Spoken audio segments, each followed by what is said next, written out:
Good morning students. आज हम लोग दो बैलों की कथा पाठ का तीसरा पाठ पढ़ेंगे। पहले जहाँ तक हम लोग पढ़ चुके हैं उसमें हम लोगों ने जाना कि दो बैलों में हीरा और मोती, दोनों बैलों में बहुत मित्रता थी। दोनों एक दूसरे के लिए कुछ भी करने के लिए तैयार थे।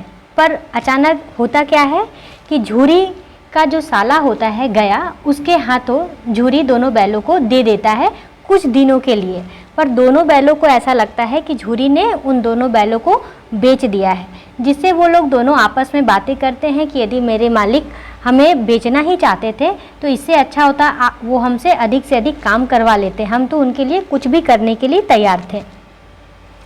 फिर जब गया के घर वो दोनों जाते हैं तो वहाँ उनको सब कुछ नया नया दिखता है और बाद में वो लोग क्या करते हैं, वापस अपने मालिक झूरी के यहाँ आ जाते हैं। जब वो अपने मालिक झूरी के यहाँ आते हैं तो दोनों जब गांव के बच्चों को ये चीज़ मालूम चलता है तो गांव के बच्चे जो है बहुत खुश हो जाते हैं और वो बोलते हैं कि ऐसा हम लोगों ने पहली बार देखा है।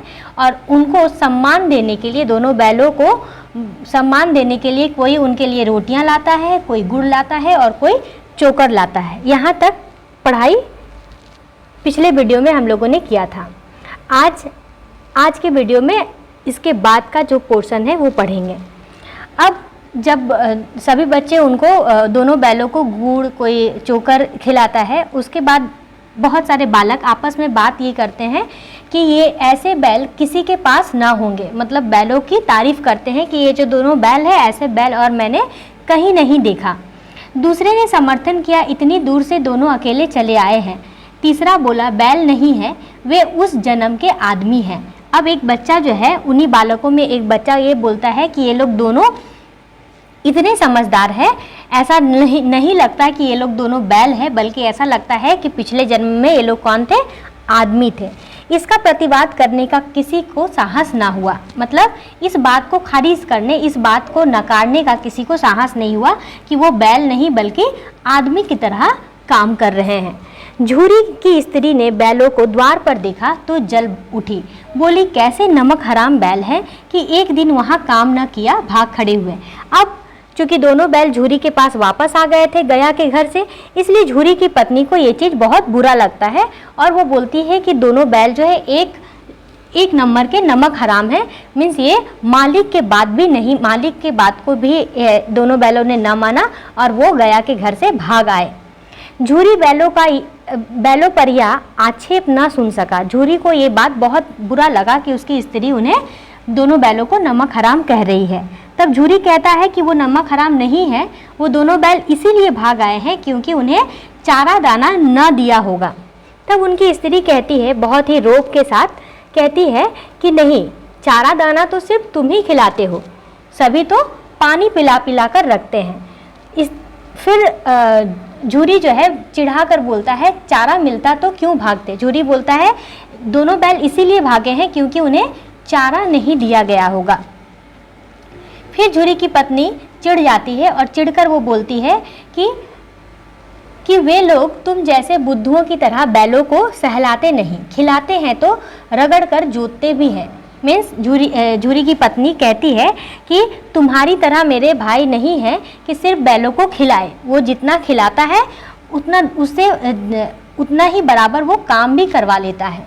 ये दोनों ठहरे कामचोर भाग निकले आए। अब देखूं कहाँ से खली और चोकर मिलता है, सूखे भूसे के सिवा कुछ ना दूंगी, खाए चाहे मरे। अब स्त्री को बहुत गुस्सा आ जाता है झूरी की पत्नी को और वो बोलती है कि अब मैं बैलों को अच्छा खाना, खल्ली चोकर ये सब नहीं दूंगी। क्या दूंगी? खाने के लिए सूखा भूसा ही दूंगी। अब आगे क्या होता है देखते हैं। वही हुआ। मतलब स्त्री ने जो बोला, उसकी पत्नी ने जो झूरी की पत्नी ने बोला कि अब उसे सिर्फ सूखा भूसा दिया जाएगा, तो उसी के बात के अनुसार उसे सिर्फ सूखा भूसा ही मिला।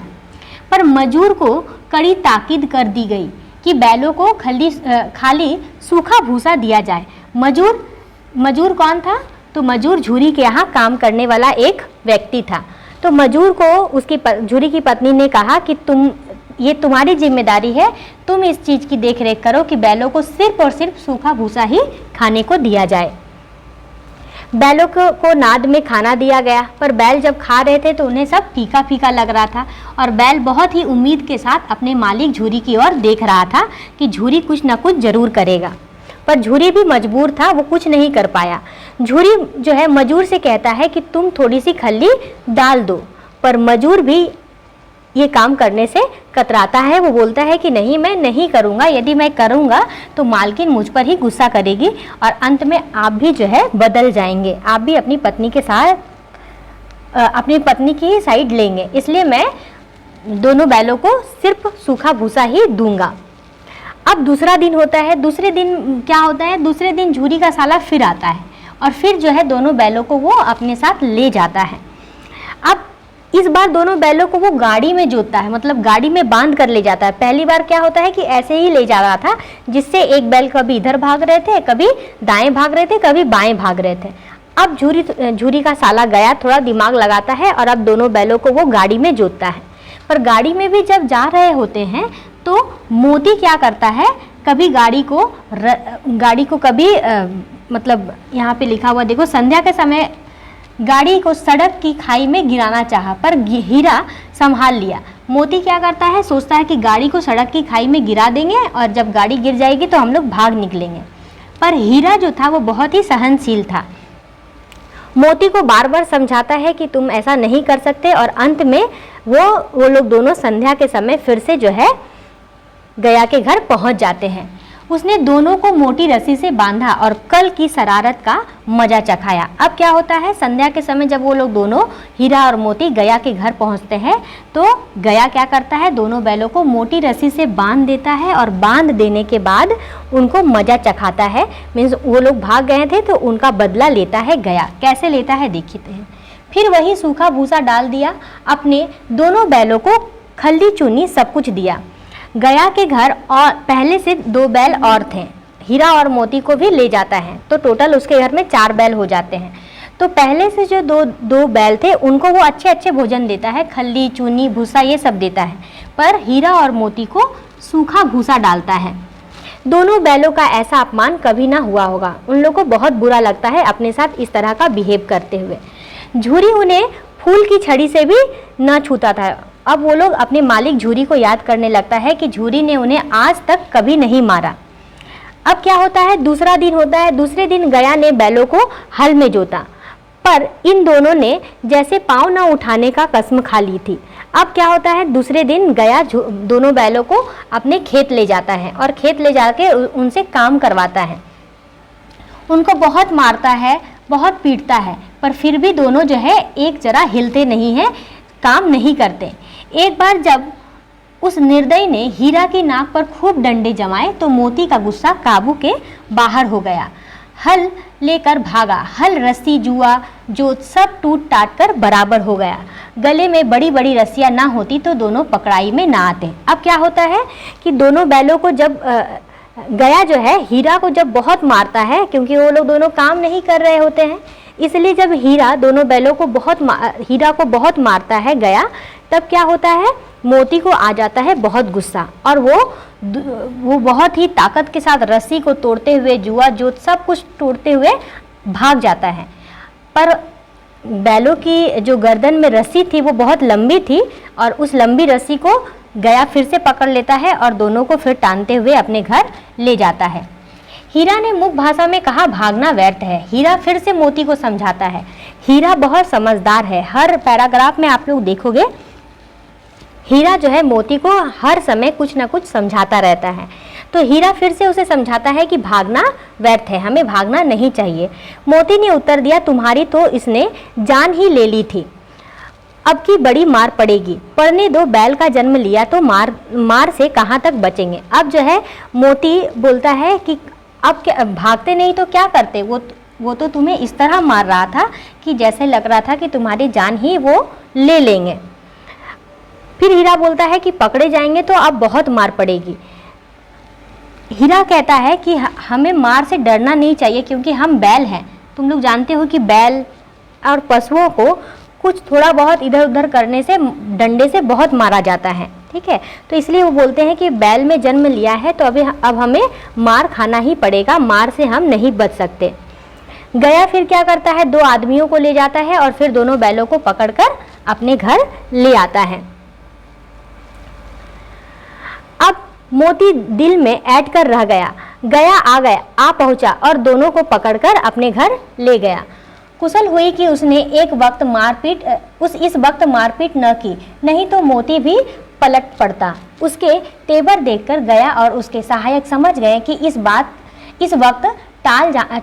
टाल जाना ही मसहत है। ठीक है, अब क्या होता है कि दोनों बैलों को गया अपने 2-3 साथी को लेकर जाता है और दोनों बैलों को अपने घर ले आता है। उस समय वो दोनों बैलों को वो मारता नहीं है, क्योंकि गया समझ जाता है कि अभी यदि दोनों बैलों को मारा जाएगा तो ये दोनों बैल भी हमें नहीं छोड़ेंगे। आज दोनों के सामने फिर वही सूखा भूसा। फिर जब उन्हें संध्या के समय घर ले जाया जाता है तो फिर से उन्हें खाने के लिए सूखा हुआ भूसा दिया जाता है। उसके घर में एक छोटी लड़की रहती है। ठीक है, दोनों चुपचाप खड़े रहे। घर के लोग भोजन करने लगे। उसी वक्त छोटी सी लड़की 2 रोटियां लिए निकली और दोनों के मुंह में देकर चली गई। उस एक रोटी से इनकी भूख तो क्या शांत होती, पर दोनों के हृदय को मानो भोजन मिल गया। यहाँ भी किसी सज्जन का वास है। लड़की भैरव की थी, उसकी माँ मर चुकी थी, सौतेली माँ उसे मारती रहती थी, इसलिए इन बैलों से उसे एक प्रकार की आत्मीयता हो गई थी। अब क्या होता है, जब दोनों बैलों को संध्या के समय ले जाया जाता है घर वापस काम करवाकर, तो उसे फिर से सूखा भूसा दिया जाता है। उस घर में, गया के घर में एक छोटी सी लड़की थी जो आती है घर से बाहर और 2 रोटियां उनको खिलाती है। वो 2 रोटियां, उन 2 रोटियों में उनका पेट नहीं भरता, क्योंकि वो दिन भर के काम करके थके हुए थे, भूखे थे, पर वो इतना प्यार से खिलाती है कि उनका पेट भर जाता है। वो लड़की कौन थी? वो लड़की भैरव की थी। ठीक है, और भैरव कौन था? गया का भाई था। ठीक है, उसकी माँ मर चुकी थी, सौतेली माँ मारती रहती थी, इसलिए बैलों को एक प्रकार की आत्मीयता हो गई, मतलब बैलों से उनको प्रेम हो गया। इस लड़की को बैलों से प्रेम हो गया, क्योंकि बैल भी जो है मार खाते थे और ये भी मार खाती थी अपनी माँ से, ये गया से मार खाते थे, इसलिए इन दोनों का जो अत्याचार था दोनों में एक तरह होता, एक जैसा था, इसलिए ये लोग दोनों आपस में मिल गए। दोनों दिन भर जोते जाते, डंडे खाते अड़ते, शाम को थान पर बांध दिए जाते और रात को वही बालिका उन्हें 2 रोटियां खिलाती। ये काम जो है कुछ दिनों तक चलता रहा। दिन भर उनसे काम करवाया जाता और फिर काम करवाने के बाद शाम में उन्हें वही सूखा भूसा डाला जाता और बालिका फिर आती और उन्हें 2 रोटियां खिला जाती। प्रेम के इस प्रसाद की यह बरकत थी कि दो गाल सूखा भूसा खाकर भी दोनों दुर्बल न होते थे, मगर दोनों की आंखों में रोम रोम में विद्रोह भरा हुआ था। अब वो 2 रोटी प्रेम की थी, इसलिए वो 2 रोटी खा करके भी वो दुर्बल नहीं हुए, वो कमजोर नहीं हुए। ठीक है, पर उनके रोम रोम में विद्रोह भरा हुआ था, गया के लिए गुस्सा भरा हुआ था। एक दिन मोती ने मुख भाषा में कहा, अब तो नहीं सहा जाता हीरा, क्या करना चाहते हो? एकाध सींग उठाकर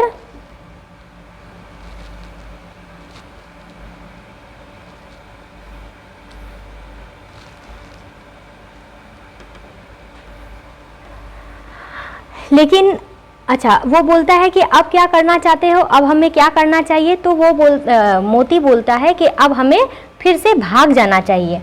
और एक दिन मोती ने मुख भाषा में कहा, अब तो नहीं सहा जाता, अब तो क्या करना चाहते हो? हीरा कहता है कि अब क्या करना चाहते हो? एकाध को सींग पर उठाकर फेंक दूंगा, लेकिन जानते हो यह प्यारी लड़की जो हमें रोटियां खिलाती है उसी की लड़की है जो इस घर का मालिक है, यह बेचारी अनाथ हो जाएगी। अब जो है हीरा फिर से उसे समझाता है कि यदि हम लोग भाग गए तो इस लड़की को और भी मारा पीटा जाएगा। मोती कहता है मालकिन को ना फेंक दूं, मतलब वो बोलता है, मोती कहता है कि जो मालकिन इसे मारती है मैं उसी को मारूंगा, उसी को मार दूंगा, वही तो इस लड़की को मारती है, लेकिन औरत जात पर सींग चलाना मना है, यह भूल जाते हो। अब जो है वो कहती है कि औरत जात पे हम लोग सींग नहीं चला सकते, नहीं मार सकते किसी औरत को, तुम तो किसी तरह निकलने ही नहीं देते, बताओ तोड़कर भाग चलो हाँ, यह मैं स्वीकार करता हूँ, लेकिन इतनी मोटी रस्सी टूटेगी कैसे? इसका एक उपाय है। पहले रस्सी को थोड़ा सा चबा लो, फिर इस एक झटके में जाती है। अच्छा, अब जो है मोती बोलता है कि हम लोग कहीं ना कहीं भाग जाते हैं, चलो हम लोग भाग जाते हैं। तो हीरा बोलता है हाँ, ये काम हम कर सकते हैं, भागने का काम हम कर सकते हैं।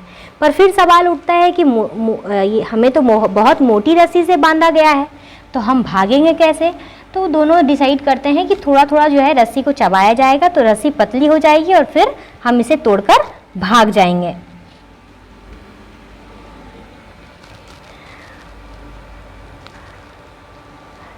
अच्छा, उसके बाद है रात को जब बालिका रोटी खिलाकर चली गई, दोनों रस्सियां चबाने लगे और मोटी रस्सी मुंह में न आती थी।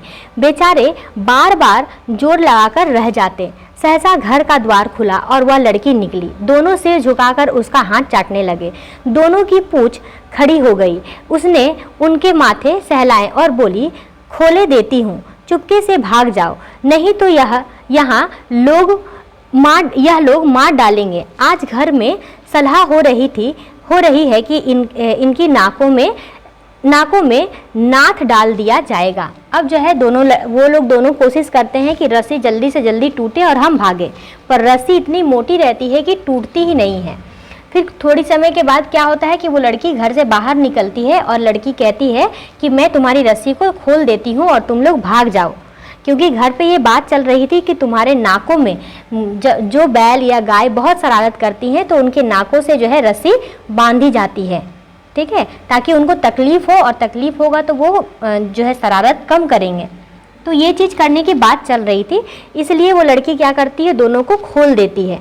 उसने गराव खोल दिया, पर दोनों चुपचाप खड़े रहे। मोती ने अपनी भाषा में पूछा, अब चलते क्यों नहीं?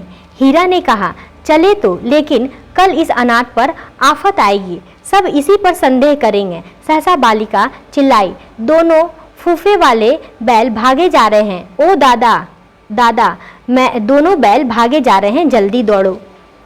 अब क्या होता है, दोनों की रस्सी खोल दी जाती है, पर मोती तो भागने के लिए तैयार रहता है, पर हीरा बोलता है यदि हम भाग जाएंगे तो सारा दोष लड़की पे आ जाएगा, ठीक है, इसलिए वो नहीं भागता है। पर सहसा अचानक जो है हीरा और मोती को कुछ आवाज़ सुनाई देती है। वो आवाज़ उस लड़की की रहती है और वो बोलती है कि दोनों बैल भाग गए हैं, जल्दी से पकड़ो। ये लड़की इसलिए बोलती है ताकि वो फंसे भी ना और दोनों बैल भाग भी जाए, ठीक है।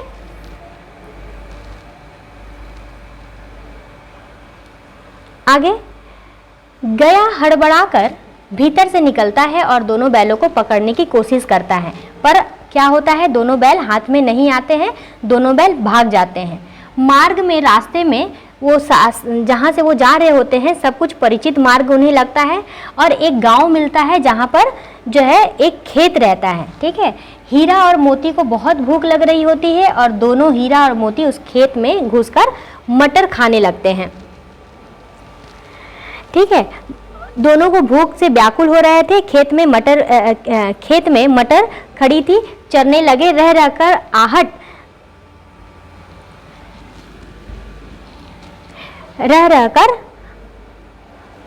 आहट ले लेते थे, कोई आता तो नहीं, मतलब बहुत सावधानी से दोनों मटर खा रहे थे। और जब पेट भर गया तो दोनों ने आज़ादी का अनुभव किया, तो मस्त होकर उछलने कूदने लगे, फिर अपना सींग मिलाने लगे। इस तरह से वो लोग फिर क्रीड़ा करने लगे।